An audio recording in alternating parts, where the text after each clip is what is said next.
Today I'm going to tell you about 42-year-old Mahmud Abu Rashid's story from Gaza, Palestine. Looking into his 5 children's eyes, he was forced to make a choice that no father should ever have to make. Which child to save, which one to leave behind. A father forced to choose between his own children's lives. If you're a parent listening to this story, you'll feel your hands trembling. If you don't want innocent families to suffer like this, please subscribe to our channel so these important stories can reach more people. What was this impossible choice that Mahmud had to make? And how did his decision change not just his family, but an entire community? Stay with me until the end to discover the heartbreaking truth. 42-year-old Mahmud Abu Rashid was a respected electrician in the Rafah district of Gaza, Palestine. For 18 years, he had worked tirelessly to provide for his beloved family, climbing telephone poles and fixing electrical systems throughout the neighborhood, no matter how dangerous the conditions became. Mahmud and his wife Aisha had been blessed with 5 beautiful children who were the absolute center of their world. 17-year-old Amjad was his eldest son, a brilliant student who dreamed of becoming an engineer and had just received acceptance letters from 3 different universities. 15-year-old Nadia was the family's pride and joy, a talented artist whose paintings decorated every wall of their modest home. 12-year-old Salam was the family's soccer star, practicing every afternoon in the small courtyard behind their house. 9-year-old Layla was the family's little scholar, always reading books and asking questions that amazed her teachers. And 6-year-old Omar was everyone's favorite, with his infectious laugh and endless curiosity about how everything worked. Every evening when Mahmud returned from work, his hands still blackened from electrical cables and his clothes dusty from climbing poles, the first thing he would do was gather all 5 children around him in their small living room. "Tell Baba about your day," he would say with a tired but loving smile, and each child would excitedly share their stories, their dreams, and their small daily victories. Aisha would watch from the kitchen doorway as her husband transformed from the exhausted worker into the devoted father, giving each child his complete attention as if they were the most important person in the world. "You spoil them too much," she would tease, but Mahmud would always respond, "These 5 treasures are why I climb those dangerous poles every day. Everything I do is for them." The Abu Rashid family lived in a small 3-room house that Mahmud had slowly improved over the years. He had personally installed all the electrical wiring, painted every wall, and even built small wooden shelves where each child could display their personal treasures. The house wasn't large or luxurious, but it was filled with love, laughter, and the dreams of a family that believed in building a better future together. If this story is already touching your heart, please give it a like. Can you imagine if your own father had to make an impossible choice to protect you and your siblings? Let's continue with Mahmud's incredible test of love and sacrifice. Every Friday after prayers, Mahmud had a special tradition with his children. He would take them to the small playground near the beach, where Amjad would push the younger ones on the swings, Nadia would sketch the ocean waves, Salam would organize soccer games with other neighborhood children, Layla would collect interesting shells and rocks, and little Omar would build sandcastles that his father would help him protect from the incoming waves. "Baba," Omar had asked just 2 weeks before everything changed, "why do you work so hard every day?" Mahmud had knelt down to his youngest son's eye level and said, "Because I want you and your brothers and sisters to have choices that I never had. I want Amjad to build the most beautiful buildings, I want Nadia's paintings to hang in museums, I want Salam to play soccer in the biggest stadiums, I want Layla to become the smartest teacher, and I want you, my little Omar, to fix things even better than your Baba." The family had dreams and plans that extended far beyond their small neighborhood. Amjad was preparing for his university entrance exams, studying late into the night by lamplight when the electricity went out. Nadia was saving money from selling her small paintings to buy better art supplies. Salam had been selected for a youth soccer team that would travel to other cities for tournaments. Layla was teaching herself English from old textbooks, dreaming of studying abroad someday. And Omar was already following his father around, learning the names of different tools and asking endless questions about electricity and construction. March 22nd started as the most ordinary Friday the Abu Rashid family had ever experienced. Mahmud woke up before dawn for morning prayers, as he did every day, kissing Aisha goodbye and promising to return by afternoon for their weekly family trip to the playground. "Today feels special," he had told Aisha as he prepared his work tools. "I'm going to finish the electrical project at the school, and then we'll have the whole weekend together. Maybe we can even buy the children some ice cream at the beach." Aisha smiled and handed him his lunch, wrapped carefully in aluminum foil. "The children are so excited about today," she said. "Omar has been asking since yesterday when you'll be home. He wants to show you the new sandcastle design he drew." At exactly 7 in the morning, Mahmud left for work, unaware that he would face the most impossible decision any parent could imagine before the sun set that day. He walked through his neighborhood, greeting neighbors and shopkeepers as he always did, carrying his electrical tools and wearing the same work clothes he had worn for years. The project he was working on was installing new electrical systems at the local elementary school, the same school where Layla studied and where little Omar would start kindergarten in the fall. "I'm making sure my children and all the neighborhood children have safe electricity for their classrooms," he had proudly told the school principal. At 11:30 in the morning, while Mahmud was carefully installing electrical outlets in a third-floor classroom, everything changed in an instant. The building began to shake, plaster started falling from the ceiling, and the sound of explosions echoed through the air. Teachers started screaming for the children to take cover, and Mahmud immediately understood that his neighborhood, his family's neighborhood, was under attack. His first thought wasn't about his own safety. His first thought was a single, desperate question that every parent in that situation would ask: where are my children right now? Mahmud knew exactly where each of his 5 children should be at that moment. Amjad was at the library studying for his university exams. Nadia was at her Friday art class. Salam was at soccer practice in the small field near their house. Layla was at home helping her mother with household tasks. And Omar was supposed to be playing in their courtyard, building something with the small wooden blocks that Mahmud had made for him. As the explosions grew closer and the building continued to shake, Mahmud made the fastest decision of his life.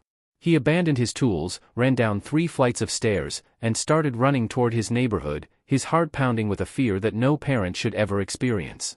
But as he ran through the streets, dodging falling debris and trying to reach his family, Mahmud realized something that would haunt him forever. The explosions were coming from multiple directions. His children weren't all in the same place. They were scattered across different parts of the neighborhood, and he couldn't possibly reach all of them at the same time. Standing in the middle of a street filled with smoke and chaos, Mahmud faced the most impossible choice any father could imagine. He had to decide which child to try to save first, knowing that every second he spent reaching one child was a second he couldn't spend protecting the others. Can you imagine what was going through his mind at that moment? Can you imagine if you had to choose which of your own children to save first? This is the moment when Mahmud's story becomes not just heartbreaking, but a testament to the impossible decisions that parents in conflict zones face every single day. When will fathers like Mahmud never have to make such choices? When will children be able to study, play, and dream without fear? Every parent watching this story knows that no father should ever be forced to choose between his children's safety. Mahmud's mind raced through the options in what felt like slow motion but was actually happening in just a few seconds. The library where Amjad was studying was in the opposite direction from their house, where Layla and Omar should be. Nadia's art class was near the soccer field where Salam was practicing, but both locations were in areas where the explosions seemed to be intensifying. In that moment of absolute terror and impossible choice, Mahmud made a decision based on a father's instinct and practical reasoning that would save lives but torment his conscience forever. He decided to run toward his house first, where his youngest children, 9-year-old Layla and 6-year-old Omar, would need the most help protecting themselves. Aisha can help the little ones, but they can't protect themselves, he thought as he ran. Amjad is 17, he's strong and smart. Nadia and Salam are with other people who can help them. But Layla and Omar, they need their baba. As Mahmud ran through the chaotic streets toward his house, he passed neighbors and friends who were also desperately trying to reach their families. He saw Ahmad carrying her elderly mother, Abu Khalil pushing his disabled son in a wheelchair, and dozens of other parents running in different directions, all with the same terror in their eyes. When he reached his street, Mahmud's worst fears were confirmed. His house had been damaged, but it was still standing. He could see Aisha in the doorway, holding 6-year-old Omar in her arms and calling for Layla, who was nowhere to be seen. "Where is Layla?" Mahmud shouted as he ran toward his wife. "She was in the courtyard when it started," Aisha cried. "I grabbed Omar, but I can't find her. She must be hiding somewhere in the house." Together, Mahmud and Aisha searched their damaged home, calling Layla's name and checking every corner where a frightened 9-year-old might hide. After what felt like hours but was actually just 10 minutes, they found her crouched under the wooden table in the kitchen, shaking with fear but physically unharmed. As Mahmud held Layla and Omar close to him, feeling overwhelming relief that his youngest children were safe, he was struck by a devastating realization. More than an hour had passed since the explosions began. He still didn't know if Amjad, Nadia, and Salam were safe. "I have to go find the others," he told Aisha, but as he prepared to leave the house again, neighbors began arriving with news that would change everything. Abu Ibrahim, who lived near the library, ran up to Mahmud with urgent information. "Brother Mahmud," he said, breathing heavily, "I saw Amjad. He's safe." He was helping to evacuate the library and was moving people to the community center. He's okay, but he's been asking about his family.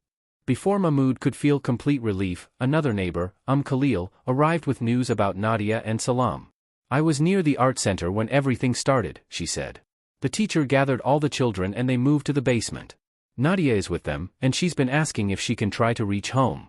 And Salam, his soccer practice was cancelled because of the situation, and the coach took all the boys to the mosque for safety. In that moment, Mahmud experienced the most overwhelming combination of relief, gratitude, and guilt that any parent could feel. All 5 of his children were alive and safe, but he realized that his impossible choice, to save the youngest first, had been the right decision for reasons he couldn't have known at the time. Over the next several hours, as the situation in the neighborhood gradually calmed, Mahmud was reunited with each of his children one by one. Amjad arrived first, having spent the day helping evacuate elderly residents from damaged buildings. Nadia and Salam arrived together, brought home by neighbors who had coordinated the safe movement of children from various locations throughout the area. That evening, as the Abu Rashid family sat together in their damaged but still standing home, Mahmud gathered his 5 children around him as he did every night. But this time, the conversation was different. This time, each child wanted to tell their father about how they had stayed safe, how they had helped others, and how they had thought about their family throughout the terrifying day. Baba, 17-year-old Amjad said, when everything started happening, all I could think about was getting home to help you protect everyone. But then I saw elderly people who needed help, and I remembered that you always taught us to help others who can't help themselves. 15-year-old Nadia added, the art teacher told us that our families would want us to stay safe and help each other. So I helped the younger children stay calm by drawing pictures with them. 12-year-old Salam said, the soccer coach told all of us boys that being brave means helping others, not just being fearless. So we helped him move supplies to help families who needed food and water. 9-year-old Layla, still shaken but proud, said, Baba, when I was hiding under the table, I remembered that you told me to always think before acting. So I stayed hidden until I heard Mama and you calling my name. And 6-year-old Omar, sitting on his father's lap, said, Baba, I was scared, but Mama held me tight and told me that you would come home because you always keep your promises. As Mahmud listened to his children describe their courage, their thoughtfulness, and their concern for others even in the midst of their own fear, he realized something profound. His impossible choice hadn't just been about saving his youngest children first. It had been about trusting that the values he had taught all of his children, courage, compassion, and thinking of others, would help them protect themselves and help their community when he couldn't be with them. 3 months later, the Abu Rashid family had not only recovered from that traumatic day, but had become leaders in their community's resilience efforts. Mahmud had organized a group of electricians to repair damaged homes throughout the neighborhood, working without payment for families who couldn't afford electrical repairs. Amjad had delayed starting university for 1 year so he could help coordinate youth volunteer programs, using his leadership skills to organize teenagers in neighborhood improvement projects. Nadia had created a series of paintings depicting the strength and resilience of her community, and had organized art therapy sessions for children who had been traumatized by the events. Salam had started a soccer program for children whose regular activities had been disrupted, creating a sense of normalcy and joy for dozens of young people. Layla had begun tutoring younger children whose schooling had been interrupted, sharing her love of learning with kids who needed extra support. And even 6-year-old Omar had found his own way to help, collecting and distributing toys to children whose belongings had been lost or damaged. But perhaps most importantly, Mahmud's story had become a source of inspiration for other parents in the community. His impossible choice, and the way his entire family had responded to crisis with courage and compassion, had shown other families that even in the most desperate circumstances, the values parents teach their children can become the foundation for not just survival, but for helping entire communities heal and grow stronger. Today, 1 year later, when people in the neighborhood talk about that terrifying day in March, they don't just remember the fear and the destruction. They remember how Mahmud Abu Rashid's family showed that parents don't just protect their children by making impossible choices, they protect them by raising them to be the kind of people who can protect themselves and help others even when their parents can't be with them. When will all parents have the confidence that their children can stay safe without having to make impossible choices? When will communities be places where children's courage and compassion can flourish without being tested by crisis? Every family deserves the security that allows love and values to grow in peace, not just in survival. If you believe that fathers like Mahmud should never have to choose between their children's safety, if you believe that children like Amjad, Nadia, Salam, Layla, and Omar deserve to use their talents for joy and growth rather than survival and recovery, Please like this video so this story of impossible choices and incredible resilience can reach people who can make a difference. Right now, thousands of people are watching this story of a father's impossible choice and a family's extraordinary response. Let's make sure Mahmud's message, that parents protect children by teaching them to be strong, compassionate, and community-minded, reaches every corner of the world. Can you imagine if your own father had been forced to choose which child to save first? Can you imagine if your own children had to prove their courage and values in such a crisis? Think about the families in your community. How many parents might be facing impossible choices in different ways, needing not just sympathy but support systems that ensure no parent ever has to choose between their children's well-being? Every like, every comment shows that families like the Abu Rashids are not forgotten. If you believe that every parent deserves the security of knowing all their children are safe, leave a Palestinian flag emoji in the comments. Subscribe to our channel to show that you stand with families who face impossible choices with love, courage, and unwavering commitment to raising children who make the world better. Tomorrow we'll bring you another story that will remind you of the extraordinary strength that emerges when families face the unimaginable together. Don't miss it. Subscribe so we can continue sharing these important stories of impossible choices, family resilience, and communities that heal together. Will you share a prayer for families like the Abu Rashids and all the parents who face impossible choices to protect their children in the comments? They need our recognition, our support, and our commitment to creating a world where no parent ever has to choose which child to save first. Show your reaction, let them know that their choices, their courage, and their family love matter, and that the world believes every child deserves protection without their parents having to make impossible decisions. Note, the names mentioned in this story have been changed for privacy purposes.